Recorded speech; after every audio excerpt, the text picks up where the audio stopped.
வணக்கம். இந்த real pain trailer ரொம்ப நாள் முன்னாடி பார்த்தது இன்ட்ரெஸ்டிங்காக இருந்தது. ஆனால் அப்புறம் அவரை பெருசாலாம் ஃபாலோ பண்ணுற அளவுக்கு இன்ட்ரெஸ்ட் இல்லை, அப்படியே விட்டுட்டேன். திடீர்னு படத்தில் நடித்த கீரன் கல்கினுக்கு ஆஸ்கர் அப்படின்னு பார்த்ததும் திரும்ப ஆர்வம் வந்தது. கண்டிப்பாக பார்க்கணும். அப்போ திரும்பி ஆஸ்கரை ப்ரமோட் பண்ணி வச்சு இப்போ தான் பார்த்துருக்கேன்.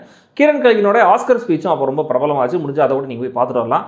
ஹோம் அலோனில் நடித்த மெக்காலே கல்கினுடைய பிரதர் இவர் தான் அப்படிங்கிறது எனக்கு அப்புறம் தான் தெரிஞ்சது. ஆள் பார்க்க ஆக்சுவலாக லைட்டாக டேனியல் ராட்க்ளிஃப் ஜாடையிலையும் இருக்கார். இவருடைய நடிப்பு எப்படி இருந்தது, இந்த படத்தில் என்ன இருந்துச்சு அப்படிங்கிறத சொல்கிறேன்.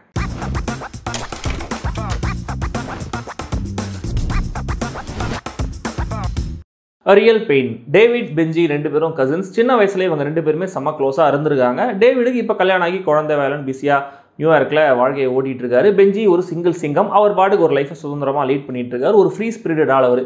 இவங்களுடைய பாட்டி இறந்து போனதுனால அவங்க கடைசியாக வாழ்ந்த வீட்டை போய் பார்த்துட்டு வரலாம் அப்படின்னு ரெண்டு பேரும் போலாண்டுக்கு கிளம்புறாங்க. போலண்டில் ஒரு டூர் முடிச்சுட்டு கடைசி நாள் மட்டும் பாட்டி வீட்டை பார்க்கலாம் அப்படிங்கிறது பிளான். இவங்க ஜூயிஷ் ஃபேமிலியை சேர்ந்தவங்க. இந்த டூர் ஒரு ஹாலோகாஸ்ட் டூர், அதாவது யூதர்களுடைய இன அழிப்பு நடந்த வரலாறை ஃபோக்கஸ் பண்ணுற ஒரு டூர்.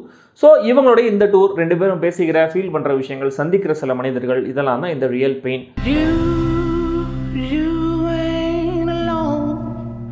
ஃபிலிம் ஃபெஸ்டிவல்ஸில் படம் பார்க்குறது ஒரு யூனிக்கான அனுபவம். உடனே நான் பல ஊருக்கு ட்ராவல் பண்ணி ஃபிலிம் ஃபெஸ்டிவல்லாம் அட்டன் பண்ணுறாலும் நீங்கள் நினச்சிக்க வேண்டாம். சென்னையை தாண்டது கிடையாது நான். பட் காலேஜ் படிக்கிற டைமில் அடிக்கடி இங்கே நிறைய ஃபெஸ்டிவல்ஸ் நடக்கும். இப்போல்லாம் அட்லீஸ்ட் ஷெட்யூல் ஒழுங்காக சொல்கிறாங்க. அப்போல்லாம் அவ்வளோ கிளாரிட்டி இருக்காது. போய் உட்காந்து என்ன படம் விடுதோ அதை பார்க்க வேண்டியதா. பட் அப்படி தான் நான் வந்து ரோஷாமன் மாதிரியான படங்கள்லாம் பார்த்தேன். So no complaints. இதில் சில இன்டர்நேஷனல் ஃபிலிம்ஸ்லாம் அப்போ பார்க்கும்போது எதுக்கு இந்த படத்தை பார்க்கணும் அப்படிங்கிற மாதிரி தோணும். ஏன்னா பெருசாக ஒரு கான்ஃப்ளிக்ட் ரிசால்வ் அப்படிங்கிற மாதிரியான ஒரு 3 ஆக்ட் ஸ்ட்ரக்சர்லாம் அந்த படம் இருக்காது. பொழுதே போகுதுன்னு வச்சுக்கோங்களேன். ஜஸ்ட் சில கேரக்டர்ஸ், சாதாரண சுச்சுவேஷன்ஸ், கான்வர்சேஷன் ட்ரிவனாக தான் இருக்கும். ஸோ நத்திங், இப்படியான நத்திங் படங்கள் நான் அடிக்கடி கொஞ்சம் பார்த்துருக்கேன். கொஞ்சம் எக்ஸ்போஷர் கிடச்சி, வாழ்க்கை அனுபவங்கள்லாம் கிடச்சதுக்கப்புறம் தான் இப்படியான படங்களுடைய பர்பஸ் என்ன அப்படிங்கிறதும் புரிய ஆரம்பிச்சது.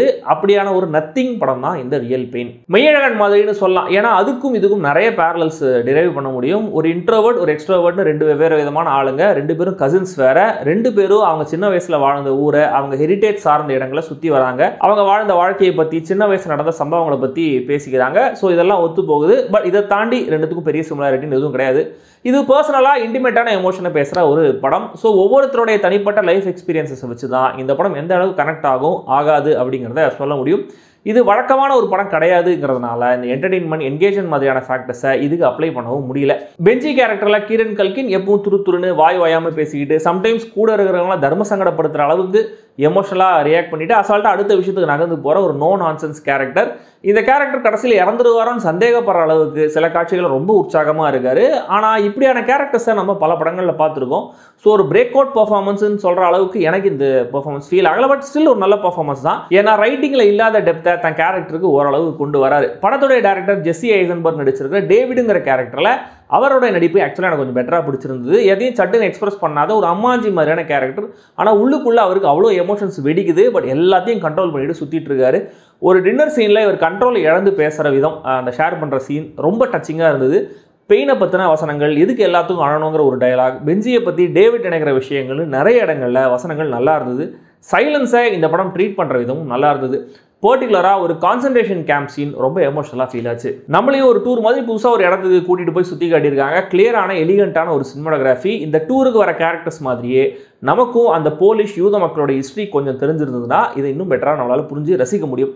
ட்ராமாங்கிறது தலைமுறை கடந்தும் கூட எப்படி பாஸ் ஆகும், நம்ம ரூட்ஸை பற்றி தெரிஞ்சுக்கிறதோட சிக்னிஃபிகன்ஸ் என்ன, எமோஷனலாக ஹானஸ்ட்டாக இருக்கணுமா இல்லை இதான் வாழ்க்கைன்னு தாண்டி போயிடுமான்னு பல விஷயங்களை இந்த படம் பேசுது. அண்ட் பல நல்ல படங்கள் மாதிரியே இது எதையும் டயலாக்ஸில் நேரடியாக மெசேஜ் மாதிரிலாம் பேசப்படலை. நம்மளை யோசிக்க வைக்கிறாங்க, ஃபீல் பண்ண வைக்கிறாங்க. இது அவங்களுடைய நோக்கமாக இல்லாமல் கூட இருக்கலாம். ஆனால் நம்ம இது மாதிரி விஷயங்கள்லாம் ஃபீல் பண்ணுறோம். ஆல்ரெடி நான் சொன்ன மாதிரி இது ஒவ்வொருத்தருடைய தனிப்பட்ட வாழ்க்கை அனுபவத்தை பொறுத்து தான் ஒர்க் ஆகும். நிஜமான கசின்ஸ்னு சொன்னால் நம்புற அளவுக்கு ரெண்டு ஆக்டர்ஸுக்கும் நடுவில் நல்ல கெமிஸ்ட்ரி இருக்குது. எனக்கு நான் என் கசின்ஸோட எப்படி இருந்தேன் அப்படின்லாம் ஞாபகம் அளவுக்கு இவங்களுடைய பாண்டிங் இருந்தது. ஸோ இவங்களுக்குள்ளே இருக்கிற கனெக்ஷன் எப்படிப்பட்டதுன்னு தெரிஞ்சுக்கிற அதே நேரத்தில் ஒருத்தர் எப்படி மிஸ் பண்ணுறாங்கன்னு கன்வே ஆகிற காட்சிகளும் ரொம்ப நல்லாவே இருந்தது. பெஞ்சி கேரக்டர் ஏன் எப்படி இருக்காரு, ரெண்டு பேருக்கும் நடுவில் கோல்டாக சில விஷயங்கள் இருந்தாலும் அதை தாண்டி அவங்க எப்படி நேவிகேட் பண்ணி ஹெல்த்தியாக கண்டினியூ பண்ணுறாங்கன்னு காட்டின விதமும் அழகாக இருந்தது. கடைசியாக ரியல் பெயின்ங்கிற டைட்டில் வர இடம் இன்னும் பல விதமான இன்டர்பிரிட்டேஷனுக்கு நம்ம மைண்டை கூட்டிகிட்டு போகுது. அண்ட் இவ்வளோ நேரம் நான் சொன்ன ரிவ்யூ மாதிரியே இப்போ நான் சொல்கிற எந்த விஷயங்களும் என்னுடைய பர்சனல் டேக் மட்டுமே. ஹாலிவுட் கிரிட்டிக்ஸ் அமெரிக்க சினிமா மக்களுக்கு இந்த யூதர்கள், இன அழிப்பு, வேர்ல்டு வார் மாதிரியான விஷயங்கள் மேலே எப்பயுமே ஒரு சாஃப்ட் கார்னர் அதிகம். எந்த மாதிரியான சோகம் வந்தாலும் நம்மளும் கூட ஏதோ ஒரு வகையில் இது காரணம் போல அப்படிங்கிற ரேஞ்சில் சிலர் கில்ட்டியாக ஃபீல் பண்ணி ரிவ்யூஸில் அதை ரிஃப்ளெக்ட் பண்ணுறதெல்லாம் கூட நான் படிச்சிருக்கேன். ரியல் பெயின் இந்த பாக்ஸஸ் எல்லாத்தையுமே டிக் பண்ணுறதுனால இது ஒரு ஃபேவரட்டாக அவங்க ஊரில் இருந்திருக்கலான்ற மாதிரி தோணுது. ஏன்னா எப்படியான ஃபேமிலியிலேருந்து இவங்க வந்திருக்காங்க, இவங்களுக்குள்ள என்ன ஃபீல் பண்ணுறாங்கன்னு புரிஞ்சாலுமே கூட அந்த கான்சன்ட்ரேஷன் கேம்ப் சீனையும் டின்னர் சீனையும் தவிர எங்கேயுமே இந்த படம் என்ன பெருசாக டச் பண்ணவே இல்லை. மொத்த பேக் ஸ்டோரியும் அங்கங்கே டயலாகாகவே சொல்லிட்டு போனதும் டூ மச் எக்ஸ்போசிஷனாக இருந்துச்சு. இதனால் அதில் இருந்த ட்ராஜடி, ஃபிலாசபி எதுவுமே அழுத்தமாக ஃபீல் ஆகலை. கிளைமேக்ஸ்லேயே இவங்க பாட்டி வீட்டுக்கு போகிற சீனும் எனக்கு பெருசாக ஒர்க் ஆகலை. பட் ஏர்போர்ட் கிளைமேக்ஸ் அதில் ஜஸ்ட் ஒருத்தர் பார்க்குற விதத்துலேயே நிறைய புரிய வச்சிடுறாங்க. அந்த சீன் ரொம்ப நல்லா எடுக்கப்பட்டிருந்தது. மொத்தத்தில் இந்த ரியல் பெயின் ஒன்ஸ் பார்க்கலாம் அப்படிங்கிற மாதிரியான ஒரு நத்திங் படம். இப்படியான படங்களுக்கு பழக்கப்பட்டவங்க கண்டிப்பாக பாருங்கள், உங்களுக்கு இந்த படம் பிடிக்கும். பொழுதுபோக்குக்காக படம் பார்க்குறேன்னு சொல்கிறவங்க தள்ளி இருக்கலாம். டிஸ்னி ஹாட்ஸ்டாரில் இந்த படம் ஸ்ட்ரீம் ஆகிட்டு இருக்கு. இந்த படம் தமிழில் இல்லை, இங்கிலீஷில் மட்டும்தான் இருக்குது. நிறைய எஃபர்ட்ஸ் படம் முழுக்க இருக்குது. ஸோ இது குழந்தைகளுக்கான படம் கண்டிப்பாக இல்லை, மைண்ட் இட்.